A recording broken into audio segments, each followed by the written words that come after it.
स्वागत है आप लोगों का मेरे YouTube चैनल प्रोग्रामिंग कंसेप्ट में।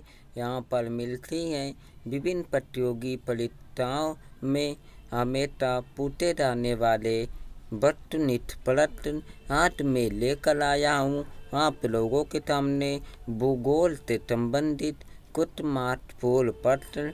जी हाँ, आप सब जानते हैं कि भूगोल का चैप्टर काफ़ी लंबा होता है और उनमें से कुछ महत्वपूर्ण प्रश्न आते हैं। तो आज मैं लेकर आया हूँ वही महत्वपूर्ण प्रश्न जो कि पिछले साल भी विभिन्न एग्जाम में आए थे। तो आइए देखते हैं भूगोल पार्ट 2। इससे फिर पार्ट 1 में भी कुछ महत्वपूर्ण प्रश्न दिया गया था, उसे भी आप एक बार देख लीजिए। आप में से जो भी लोग नहीं हैं वो मेरे चैनल को लाइक सब्सक्राइब करके बेल आइकन का यूज कर ले ताकि मेरे द्वारा बनाए जाने वाली वीडियो सबसे पहले आप लोगों तक पहुँचे। आइए अब देखते हैं भूगोल से संबंधित कुछ प्रश्न। आप देख सकते हैं भूगोल का ये पार्ट 2 है, ये महत्वपूर्ण प्रश्न दिए हुए हैं। तो आइए अब चलता करते हैं। तो व्यक्ति इससे पहले 1 से 3 तक का पार्ट 1 में आपको बताया गया था, ये पार्ट 2 है इसलिए इसके आगे का है। आइए, सूर्य प्रकाश की गलती तक पहुंचने में कितने मिनट लेता है। जी हाँ, बहुत इम्पॉर्टेंट क्वेश्चन है जो कि अक्सर में आता है कि सूर्य का प्रकाश गलती तक पहुंचने में कितने मिनट लेते हैं। तो 8 मिनट 3 सेकेंड। ब्रह्मांड में विस्फोटी तारा कौन कहलाता है। तो ब्रह्मांड का विस्फोटी तारा हम देख सकते हैं अभिनव तारा। पृथ्वी के किस भाग में निकेल और लोहा की प्रधानता है। तो आप देख सकते हैं कि नीचे एक परत होती है भाग। पृथ्वी कई परतों से मिलकर बनी हुई है, उसी की एक परत है नीचे और इसी में ही निकेल और लोहा शब्द पाए जाते हैं, लोहे तत्व। अब देखिए भूपृष्ठ की किस परत में बेताल चट्टानों की आवश्यकता है। तो आप देख सकते हैं सीमा, ये भी एक परत होती है जहाँ चट्टानें मिलती हैं। पृथ्वी की आंतरिक संरचना के संबंध में महत्वपूर्ण जानकारी का स्रोत किया है। वो भूकंप विज्ञान है जिसके द्वारा आप पृथ्वी की आंतरिक संरचना में जानकारी प्राप्त कर सकते हैं। पृथ्वी की 3 सेकेंडरी परतों में ऊपर से दूसरी परत का नाम मिथिमा है।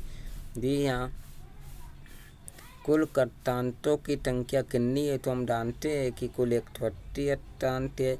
कुल देशांतरों की संख्या तो देशांतर 360 है। ये मैथमेटिकल कभी आता है।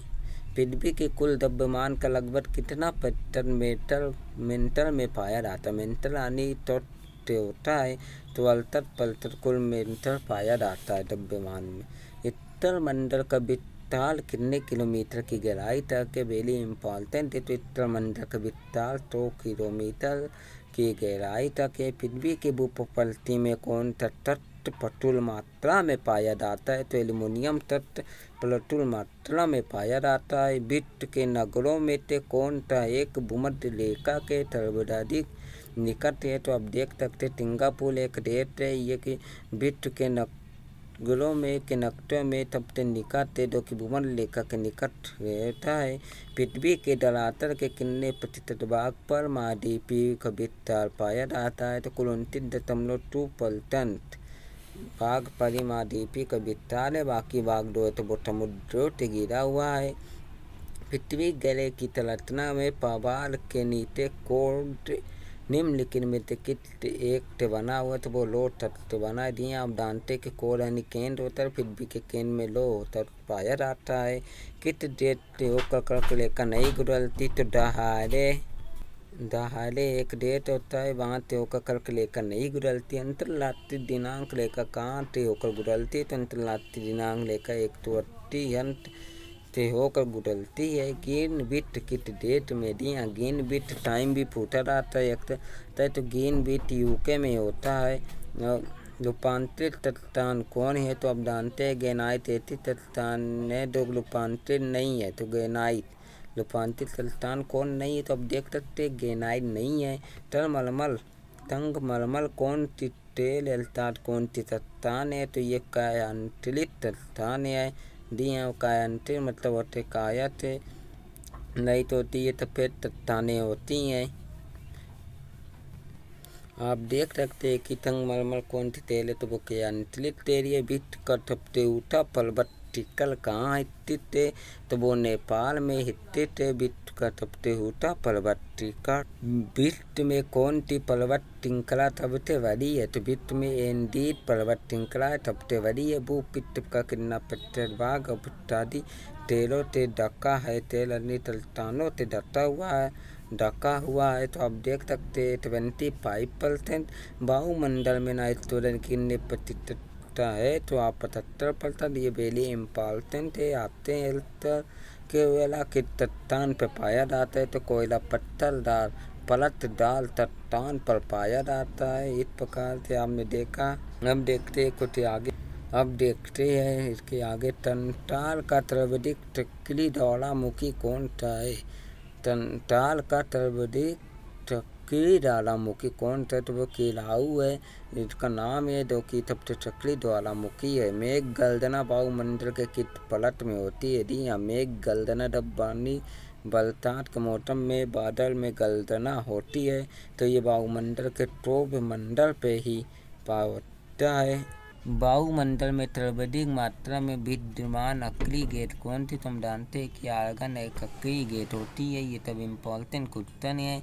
वायुमंडल में सर्वाधिक गैस कौन सी मिलती है, तो वायुमंडल में नाइट्रोजन सर्वाधिक मात्रा में मिलती है। इसके कितने प्रतिशत पाई जाती है, तो इसकी चर्चा हमने ऊपर बताया हुआ है कि आप देख सकते हैं कि नाइट्रोजन जो है तो वायुमंडल में कुल 78% सबसे अधिक पाई जाती है।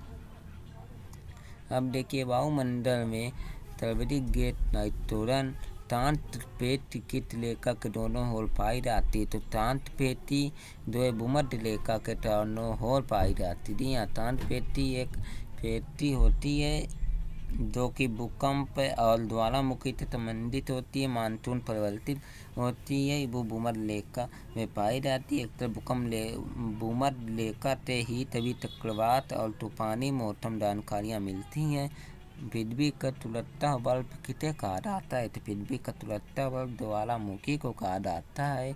आप तो हमने देखा पृथ्वी का तुलता बल्ब ज्वालामुखी को कहा जाता है। ये तब वेरी इम्पॉर्टेंट क्वेश्चन है। आपने इसको देखा होगा तो आपको समझ में आ गया होगा कितना इम्पॉर्टेंट है और कितने बार आया है एग्जाम में। तो मैं उम्मीद करता हूँ आपको मेरा ये चैनल पसंद आया होगा। अब चलने का टाइम हो चुका है। फिर मिलूँगा कुछ नए वीडियो नए कंटेंट लेकर, कुछ नए बातचीत महत्वपूर्ण प्रश्न जो कि विगत प्रश्न विभिन्न प्रतियोगी परीक्षा में आए हुए हैं। आप सभी लोग जो लाइक न किए हो तो चैनल को लाइक कर दे तथा अपने इष्ट मित्रों को भी शेयर करें ताकि उनके तक भी ये जानकारी पहुँच पाए। आप सबने अब तक देखा, चैनल में बने लेने के आप सभी लोगों का बहुत बहुत धन्यवाद। बहुत बहुत धन्यवाद है।